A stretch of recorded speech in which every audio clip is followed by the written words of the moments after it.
If you ever move into a new room and you find a mirror that looks older than the walls, don't touch it. Because some mirrors don't reflect you, they choose you. 2 weeks after moving into her new dorm building, Leon knew something was wrong with room 313. The room was cold, colder than the hallway outside, and the walls smelled faintly of dust and something metallic. But the worst part was the mirror. A tall, cracked mirror bolted to the wall with rusted screws. She tried to remove it, but it wouldn't budge. It felt alive. The first night, she woke up to soft whispers coming from the mirror. Not words, just breathing. Slow, steady, and far too close. The second night, she finally saw something. She was studying at her desk when she heard a faint tap behind her. She spun around. No one was there. But when she faced forward again, she noticed it in the corner of her eye. Movement inside the mirror. She approached slowly. Her reflection was there, just as it should be. But behind it stood a tall shadow, motionless, staring at her reflection. Not at her. She backed away, terrified. And as she did, the shadow in the reflection stepped forward. The whispers grew louder, now forming words. Not alone. Still awake. Let me out. The next day, she confronted the building caretaker when she mentioned room 313.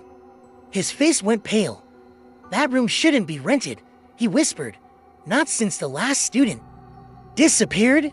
Why? Leon asked, her voice trembling. What's wrong with the mirror?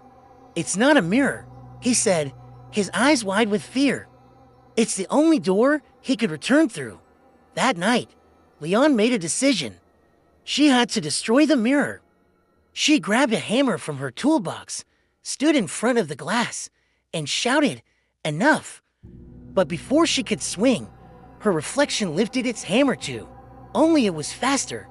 Her reflection struck first. Crack! A massive fracture spread across the surface. And from inside the crack, something breathed out. A heavy, cold, hungry breath. The room shook violently. The lights flickered and died, plunging her into darkness. Only the mirror glowed with a faint, eerie light. Then, it emerged. A long, impossibly tall figure, made of pure darkness. It had no face, no eyes, just a void shaped like a human.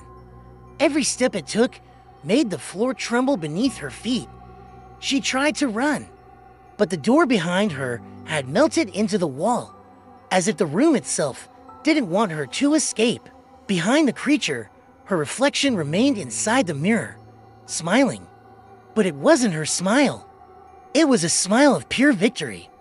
Her reflection whispered one final thing, "Your turn." The creature touched her shoulder. The instant it did, her memories shattered, falling away like pieces of broken glass.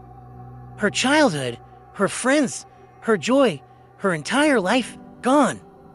It pulled her into the mirror. She screamed, kicked, and begged, but nothing could stop it.